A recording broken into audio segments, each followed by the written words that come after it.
I'm sure you're all wondering why I've brought you here. In the thumbnail and in the title, I seem to be alluding to owning the $250 Louis Vuitton eyeshadow quad that I have spent the last few weeks making fun of. And it's not your imagination, okay? But I didn't buy this. I also obviously did not get this in PR. No, I ran my mouth so much online about how I knew that this Louis Vuitton quad wasn't going to be worth the money that my friend Mohammed Hindash bought it for me because he thought it would be funny. And to be fair, it's really funny because now I am forced to review it. He laughed so hard. He was like, I got it for you. He also got me a $160 lip balm from the Louis Vuitton collection, and we're going to be putting those on my face today. And while it would be enough fun to just put this on and talk about what it's actually like after speculating so much about what I thought the quality of these was going to be like, we're actually also going to have a larger discussion about what luxury means in the context of this now that I have it in my hands, and I've got some really juicy final thoughts for you, so let's go ahead and jump in. The period has begun. The menstruation has made herself evident. So I'm gonna go ahead and throw on a complexion really quickly because clearly the Louis Vuitton is going to be the main character today. So I have the new Makeup by Mario foundation that I'm still testing. I'm gonna put that on. I'm gonna use the Mary Phillips palette and some Cerakote concealer, probably not in that order. And then we will come back and commence with the Louis Vuitton of it all. There's still gonna be blush and stuff like that, but I just wanted to get the quickest part of my complexion on, make me look like a human being here. So, Hindash bought me the Louis Vuitton quad in whatever that is. It's like the warm browns. Did I do any research on this? Not really. I think that like you push that forward, yeah, and then this little guy pops up. This is metal.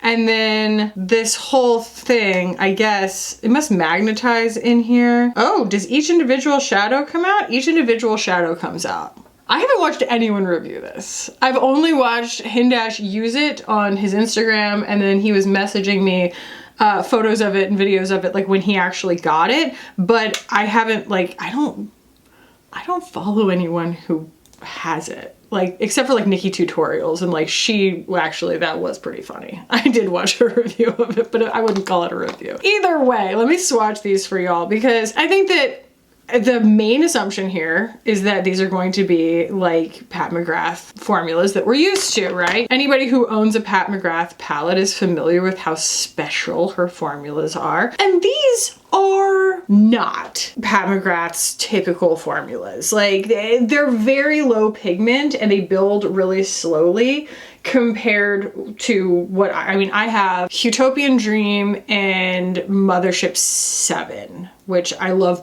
both of so very, very much. I think that they really like cover the gamut of what I would need in any like eyeshadow situation. It's like warm, cool texture. There's like psychedelic sparkle in Utopian Dream. It's just fantastic, but this is definitely a different customer. I'm not saying this is unintentional. I just think that the point of view from which this was conceived is just different. It's just a different whole idea. It's a whole different ball of wax. They're really, really low profile on the skin.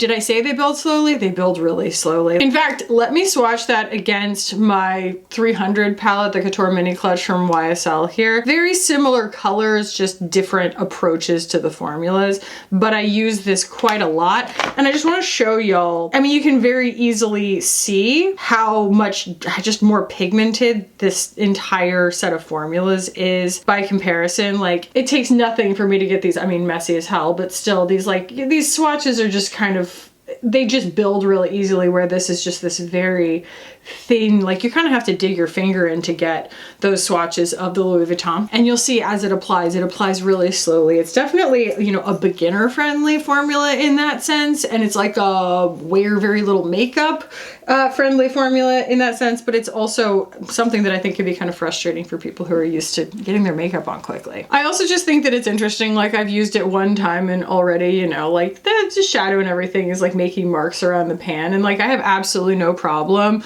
with things showing wear and things showing patina, but there's something about this, especially at the price point that it's at, where you think, oh, you know, it's gonna feel new and pristine all the time. Like somehow, you know, it's like this is always going to feel like this covetable thing in my hands, and I mean, it's just makeup. So let's go in with this medium beige color. I'm grabbing this on a 201 from BK, and I'm grabbing quite a lot of it. I'm grabbing quite a lot of it. And I mean, the first time I tried this, I was like, is the pigment in the room with us right now? Because I am not one of those like indie shadow pigment queens. I'm not like, oh, wow, y'all, look at that pigment. Because I honestly, like, I don't like when a formula runs away from me. I get overwhelmed easily. Even a Natasha Denona formula, a matte eyeshadow will run away from me and I'll get overwhelmed if it's too high contrast against my skin tone. But oh, by the way, I don't know if you can tell I'm sick. That's also the reason that I haven't gotten my laser appointment yet. Like I was gonna do a laser last week and I probably wouldn't be on camera right now, but I had to postpone it because I am sick. So anyway, yeah, it's building slowly. It's also, I mean, quite warm on me. I like that. I love actually the color story. I do. I like the undertone of it, and there are so many color stories in this release. There's so many different quads that, like, I think obviously there's something for everyone, and Hindash chose really well with this for my skin tone. But my God, I am truly beating myself to death just trying to get some eyeshadow on my skin right now. I hope that you don't think I'm being dramatic. I mean, I am just really going for it over here. I'm gonna grab a smaller brush here. It's like, you know, maybe a natural bristle brush would do more, but I mean, it's like the brush is actually making a little bit of like a brush mark in there. They're creamy. You have to be a little more intentional about the way that you like pick them up on a tool. In the past, as I've tested this, I have been really careful with this brown in the crease, and I realize I don't need to be because it also builds quite slowly. So it's like, you know, you just kind of toss that on like that. It is not prone to running away from me. I might use something smaller to get all the way in the crease though. It's not really wanting to stick on its own. A Pat McGrath shadow typically would be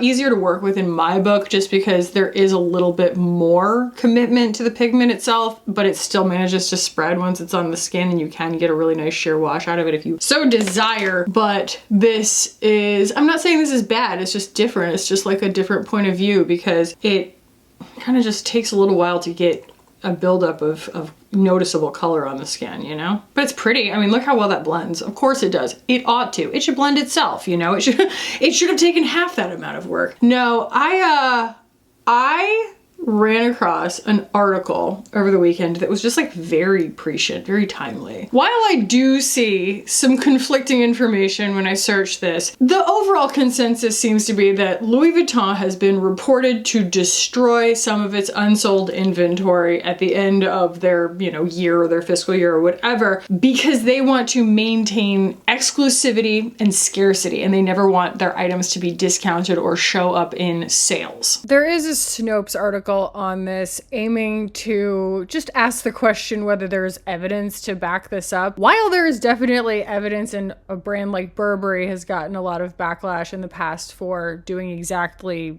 what Louis Vuitton is accused of, I do like that the anecdotal evidence against this, at least on this Quora article that they're citing, is that Louis Vuitton would never have to do that because everything always sells. What a hilarious response. Apparently, this man, Bernard Arnault, a billionaire who thinks taxes are unfair, groundbreaking, is the majority shareholder, stakeholder person, clearly an MBA. No, I'm not. I have an art degree. So I'm gonna go ahead in with the lightest color here and just sort of, you know, put that where I think it belongs. We'll see if it, you know, makes any difference here. But it is said across some of these articles that I've been reading that when he took over the company, he was like, listen, there's only a certain amount of quality we can achieve in order to compete for people's money. What luxury shoppers really want is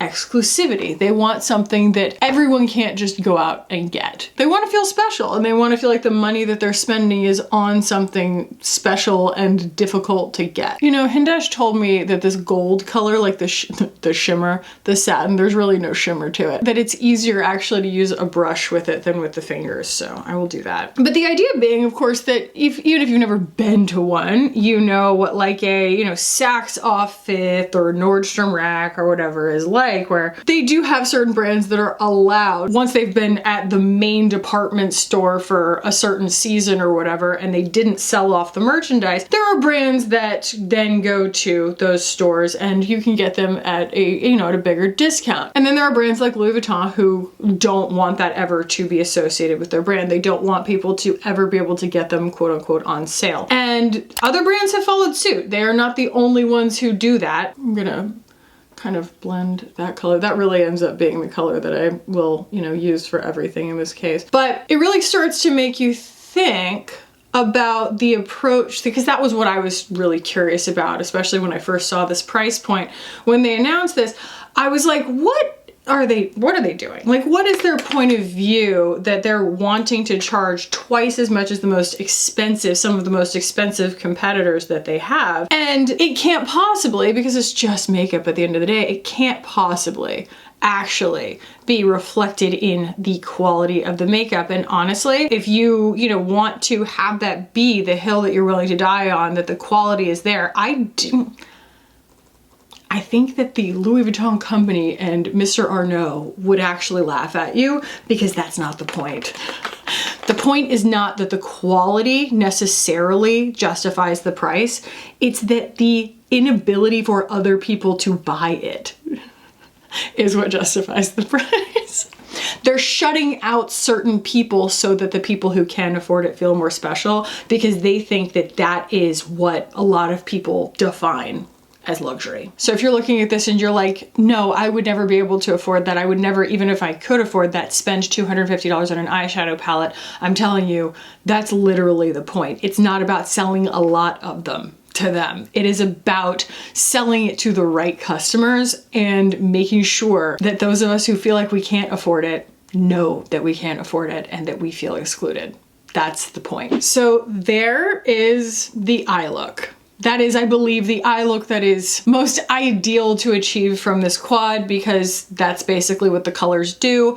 I could build the brown more on my lids, or I could just put fewer things on, but like, that's pretty much it, okay? That is the beginning and end of the fantasy and the magic. I'm going to put on blush and brows and eyeliner and mascara. We'll come back, we'll talk about this lip balm, and then I'm gonna give you my final thoughts.